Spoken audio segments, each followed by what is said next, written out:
जय हिंद साथियों, Indian education study में आपका स्वागत। आइए हम देखते हैं सब्जेक्टिव लुसेंट का वैदिक सभ्यता। आइए जानते हैं वैदिक सभ्यता के संबंध में। तो वैदिक काल का विभाजन की हम बात करें दोस्तों, तो वैदिक काल का विभाजन दो भागों में हुआ है। एक है ऋग्वैदिक काल, जिसका काल जो है 1500 से लेकर 1000 ईस्वी पूर्व माना गया है, और एक है उत्तर वैदिक काल जो 1000 से लेकर 600 ईस्वी पूर्व तक उत्तर वैदिक काल के समय को माना गया है। आर्य की हम बात करें दोस्तों, सर्वप्रथम आर्य पंजाब और अफगानिस्तान में बसे थे। मैक्स मुलर ने आर्यों का मूल निवास मध्य एशिया माना। तो मैक्स मुलर ने आर्यों का मूल निवास कहाँ माना है दोस्तों? मध्य एशिया। आर्यों द्वारा निर्मित सभ्यता वैदिक सभ्यता कहलाया। यह एक ग्रामीण सभ्यता थी। तो दोस्तों वैदिक सभ्यता एक ग्रामीण सभ्यता थी, हालांकि सिंधु घाटी सभ्यता एक शहरी सभ्यता थी। आर्यों की भाषा की हम बात करें दोस्तों, तो आर्यों की जो भाषा थी संस्कृत थी। आर्य शब्द की हम बात करें दोस्तों, आर्य शब्द भाषा समूह को इंगित करता है। तो आर्य शब्द किसको? यह भाषा समूह को इंगित करता है। आर्यों की जो प्रशासनिक इकाई है, इसका आरोही क्रम है दोस्तों। इसे 5 भागों में बांटा गया है आर्यों की प्रशासनिक इकाई को, जिसमें कुल हो गया, ग्राम हो गया, विष, जन, राष्ट्र। ग्राम के मुखिया ग्रामीणी तथा विष के प्रधान विषपति और जन के शासन राजन कहलाते थे। राज्याधिकारियों में पुरोहित तथा सेनानी प्रमुख थे दोस्तों। तो राज्याधिकारियों में पुरोहित और सेनानी क्या था? प्रमुख था। वशिष्ठ रूढ़िवादी एवं विश्वामित्र उदार पुरोहित थे। तो दोस्तों विश्वामित्र उदार पुरोहित थे और वशिष्ठ जो है रूढ़िवादी थे। सूत, रत्कार व कम्मादी नामक अधिकारी रत्नी कहे जाते थे। इनकी संख्या राजा सहित कुल 12 हुआ करता था दोस्तों वैदिक समय में। पूरब की अगर हम बात करें दोस्तों, पूरब तो यह जो दुर्गपति हुआ एवं तथा स्पष्ट जो है जनता की गतिविधियों को देखने वाले गुप्तचर हुआ करता था। दिशा की अगर हम बात करें तो उत्तर वैदिक कुछ शब्द हैं और राजा के नाम हैं। तो पूर्व दिशा जो है उत्तर वैदिक शब्द है प्राची, और राजा का नाम है सम्राट कहा जाता था। हालांकि पश्चिमी दिशा में उत्तर वैदिक जो है शब्द है प्रतीची, और इसे स्वराष्ट्र कहा जाता था।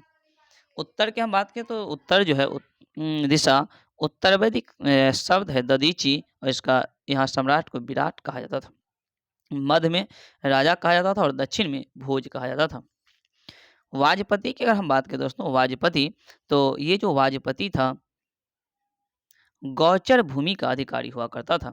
उग्र की अगर हम बात करें दोस्तों, तो अपराधियों को पकड़ने का कार्य वैदिक समय में उग्र लोगों का द्वारा किया जाता था। ऋग्वेद में दोस्तों किसी भी प्रकार की न्यायाधिकारी का उल्लेख नहीं है। ऋग्वेद में सभा और समिति राजा को सलाह देने वाली संस्था थी। सभा की हम बात करें दोस्तों, तो सभा श्रेष्ठ की और संभ्रांत लोगों की जो है संभ्रांत लोगों की संस्था थी। सभा श्रेष्ठ एवं संभ्रांत लोगों की, जबकि समिति सामान्य जनता की प्रतिनिधि करती थी, और इसके अध्यक्ष को ईशान कहा जाता था। स्त्रियां सभा और समिति में भाग ले सकती थी। तो दोस्तों वैदिक सभ्यता में स्त्रियां सभा और समिति में भाग ले सकती थी। युद्ध में कबीले का नेतृत्व राजा के द्वारा किया जाता था। युद्ध के लिए गविष्टि शब्द का प्रयोग किया गया। गविष्टि जिसका अर्थ होता है दोस्तों गायों की खोज करना।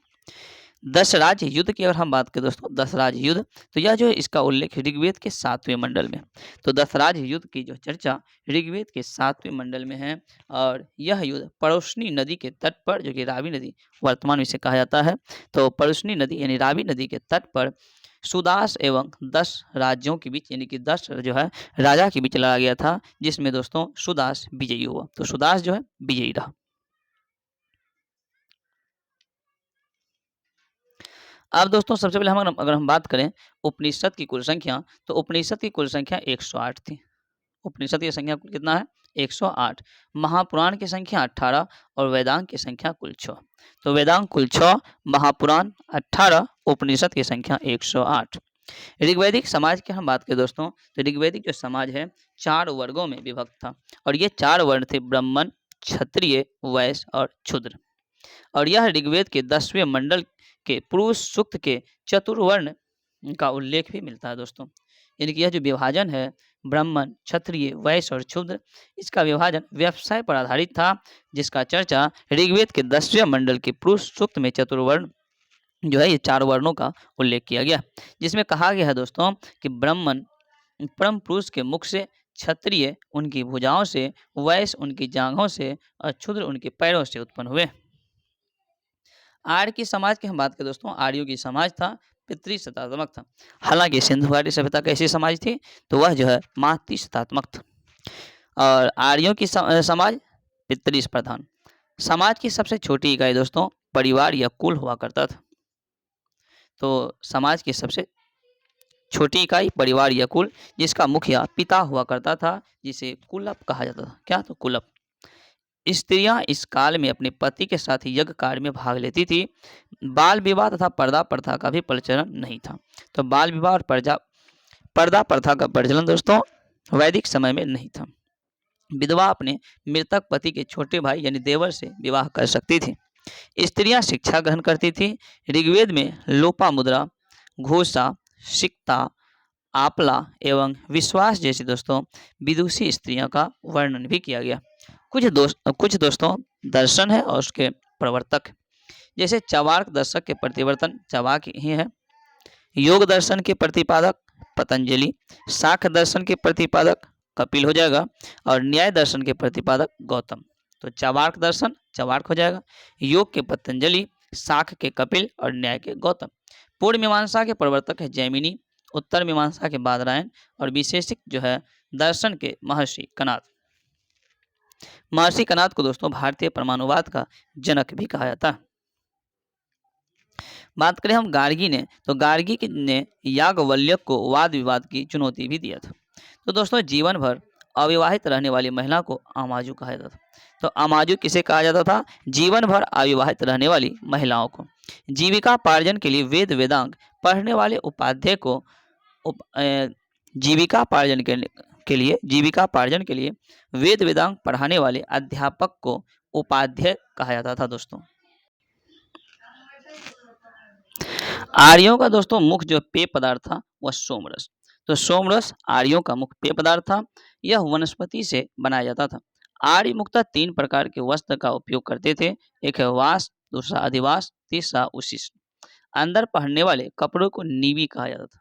अंदर जो कपड़ा पहना जाता था उसको नीवी कहा जाता था। आर्यों के मनोरंजन के जो मुख्य साधन थे दोस्तों वह संगीत, रथ दौड़ और घुड़दौड़। तो संगीत, रथ दौड़, घुड़दौड़ जो है आर्यों के मनोरंजन का मुख्य साधन हुआ करता था। और ध्रुत कीड़ा भी जो है मुख्य मनोरंजन का साधन हुआ करता था। आर्यों का मुख्य व्यवसाय जो है पशुपालन और कृषि था। तो व्यवसाय क्या था? कृषि और पशुपालन। महर्षि कनाद को भारतीय परमाणुवाद का जनक भी कहा जाता था दोस्तों। गाय की अगर हम बात करें तो गाय को अघन कहा जाता था, यानी कि न मारे जाने योग्य पशु की श्रेणी में से रखा गया था। गाय की हत्या करने वाले और उसे घायल करने वाले के लिए वेदों में दोस्तों मृत्युदंड अथवा देश से निकालने की भी व्यवस्था है। तो गाय की हत्या जो करता था उसे देश निकालने के लिए या मृत्युदंड का प्रावधान वेद में किया गया है। आर्यों का दोस्तों प्रिय पशु घोड़ा हो गया और सर्वाधिक प्रिय देवता इंद्र। तो सबसे प्रिय देवता कौन हो गया? इंद्र। आर्यों द्वारा दोस्तों खोजी गई धातु था लोह। तो लोहा, तो लोहा धातु आर्यों द्वारा खोजा गया महत्वपूर्ण धातु था, जिसे श्याम अयस्क कहा गया तथा तांबे को लोहित अयस्क कहा गया था। भारतवासियों को दोस्तों लोहा का ज्ञान ईसा पूर्व 8वीं शताब्दी में ही प्राप्त हुआ था। और व्यापार के लिए दूर दूर तक जाने वाले व्यक्ति को पनी कहा जाता था। तो पनी जो है व्यापार करने के लिए दूर दूर तक जाने वाले दोस्तों व्यापारियों को कहा जाता था। कुछ दोस्तों प्राचीन नदी है और उसके आधुनिक नाम है, जैसे कि कुम्भ। कुम्भ जो है इसका आधुनिक नाम कुर्रम हो गया। कुंभ का आधुनिक नाम कुर्रम। कुंभा का आधुनिक नाम काबुल हो गया, कुंभा का काबुल। बितस्ता का दोस्तों आधुनिक नाम झेलम, बितस्ता का झेलम हो गया। अस्किनी का आधुनिक नाम चिनाब, तो अस्किनी का चिनाब।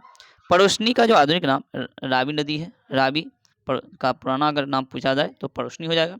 सतलज नदी का पुराना नाम शतुद्री। ब्यास नदी का पुराना नाम बिपाशा। गंडक का सदानीरा और घग्घर का जो दोस्तों पुराना नाम दृश्यद्वंती हो गया। और गोमल, गोमल का है दोस्तों पुराना नाम, तो गोमल का जो पुराना नाम क्या हो जाएगा? तो गोमती। गोमल का पुराना नाम गोमती। और स्वात का जो पुराना नाम सुवस्तु हो जाएगा दोस्तों।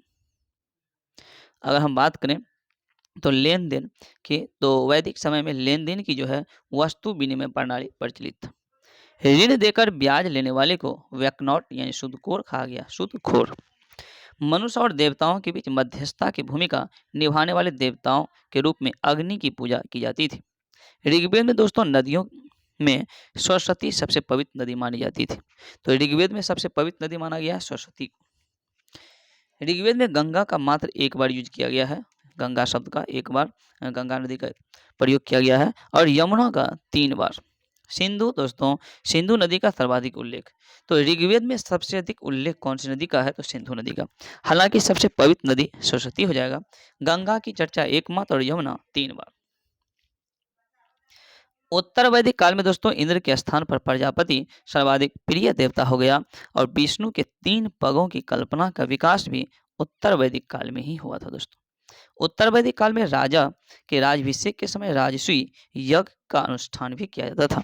उत्तर वैदिक काल में वर्ण व्यवस्था के बजाय जन्म के आधार पर निर्धारित होने लगा। तो उत्तर वैदिक काल आते आते दोस्तों वर्ण व्यवसाय का जो है ना, व्यवसाय का जो आधार हो गया वह जन्म ने ले लिया उत्तर वैदिक काल में। अब दोस्तों ऋग्वैदिक कालीन मुख्य देवता है और उनका संबंध है। जैसे कि युद्ध का नेता और वर्षा का देवता कहा गया है इंद्र को। तो इंद्र जो है दोस्तों युद्ध के नेता और वर्षा का देवता कहा गया था। अग्नि जो है, अग्नि देवता और मनुष्य के बीच मध्यस्थता जो है निभाने का काम अग्नि देवता का था। वरुण की हम बात करें तो पृथ्वी तथा सूर्य के निर्माता, समुद्र के देवता, विश्व का नियामक व शासक, सत्य का प्रतीक, ऋतु परिवर्तन, दिन रात का कर्ता वरुण को कहा गया। हालांकि धो की हम बात करें, धो देवता इसे आकाश का देवता या सबसे प्राचीन देवता भी दोस्तों धो को ही कहा गया। सोम की हम बात करें दोस्तों तो वनस्पति का देवता कहा गया है। ऊषा प्रगति और उत्थान का देवता कहा गया है। अश्विनी इसे जो है दोस्तों विपत्ति को हरने वाले देवता के रूप में अश्विनी का को कहा गया है ऋग्वैदिक काल में। पूषण है दोस्तों पशुओं का देवता, और विष्णु जो है विश्व का पूषण जो है दोस्तों पशुओं का देवता कहा गया। विष्णु जो है विश्व का संरक्षण और पालनहार, हालांकि मरुत को आंधी तूफान का देवता कहा गया। तो दोस्तों उत्तर वैदिक काल में हल को सीरा, हल रेखा को सीता कहा गया। हल को सीरा, हल रेखा को सीता कहा गया। उत्तर वैदिक काल में निष्क जो है, निष्क और शतमान मुद्रा की इकाइयाँ थी। सिक्कों के चलन का कोई प्रमाण उत्तर वैदिक काल में नहीं मिला। तो उत्तर वैदिक काल में सिक्कों के चलन का कोई प्रमाण नहीं मिला। शाख दर्शन में भारत के सभी दर्शनों में सबसे प्राचीन है। तो दोस्तों सभी दर्शनों में सबसे प्राचीन कौन सा है? तो शाख दर्शन। तो शाख दर्शन जो है भारत के सभी दर्शनों से प्राचीन। इसके अनुसार मूल तत्व 25 बताया गया है, जिसमें प्राकृतिक जो है दोस्तों पहला तत्व था। सतमेव जयते मुंडकोपनिषद से लिया गया दोस्तों। तो सतमेव जयते कहाँ से लिया गया? मुंडकोपनिषद से। और इसी उपनिषद में यज्ञ की तुलना फूटी हुई नाव से किया गया। ईसा पूर्व दूसरी शताब्दी में राजाओं के उपयुक्त यज्ञ वेदी बनाने के लिए आप स्तंभ व्यवहारिक ज्यामिति की रचना की गई है। गायत्री मंत्र सावित्री नामक देवता को संबोधित है। तो दोस्तों गायत्री मंत्र किसको संबोधित है? तो सावित्री नामक देवता को, जिसका संबंध ऋग्वेद से है। लोगों को आर्य बनाने के लिए विश्वामित्र ने गायत्री मंत्र की रचना की थी। तो गायत्री मंत्र की रचना किसके द्वारा किया गया था दोस्तों? विश्वामित्र के द्वारा किया गया था। श्राद्ध की प्रथा दोस्तों पहले पहले दत्तात्रेय ऋषि के जो बेटा निमि के द्वारा किया गया था। तो निमि के द्वारा जो है दोस्तों, निमि के द्वारा जो है श्राद्ध प्रथा का प्रारंभ किया गया था। उत्तर वैदिक काल में कौशाम्बी नगर में प्रथम बार पक्की ईंटों का प्रयोग किया गया था। तो उत्तर वैदिक काल में कौशाम्बी नगर में पहली बार जो है पक्की ईंटों का प्रयोग किया गया था। महाकाव्य कितने हैं दोस्तों? तो महाकाव्य की अगर हम बात करें तो 2 महाकाव्य हैं, एक है महाभारत और एक रामायण। तो महाभारत और रामायण 2 महाकाव्य हैं। महाभारत का पुराना नाम की हम बात करें दोस्तों तो जय संहिता कहा गया। कई बार पूछ चुका है क्वेश्चन कि महाभारत का पुराना नाम क्या है? तो जय संहिता। यह विश्व का सबसे बड़ा महाकाव्य है। तो दोस्तों महाभारत विश्व का सबसे बड़ा महाकाव्य। गौत्र नामक संस्था का जन्म दोस्तों उत्तर वैदिक काल में हुआ। तो गौत्र नामक संस्था का जन्म कहाँ हुआ? तो उत्तर वैदिक काल में गौत्र नामक संस्था का दोस्तों जन्म हुआ था। वेदांत दर्शन के मौलिक ग्रंथ ब्रह्मसूत्र है। तो वेदांत दर्शन के मौलिक ग्रंथ कौन है दोस्तों? ब्रह्मसूत्र। या वेदांत सूत्र हैं, इसकी रचना बादरायण ने की थी। तो वेदांत दर्शन के जो है मौलिक ग्रंथ कौन है? ब्रह्मसूत्र या वेदांत सूत्र, और इसकी रचना कौन किया था? बादरायण ने किया था। तो दोस्तों ये वीडियो यहीं तक रहने देते हैं। अगर ये वीडियो आपको पसंद आया तो कृपया इसे लाइक करें, चैनल को सब्सक्राइब करें। Thank you.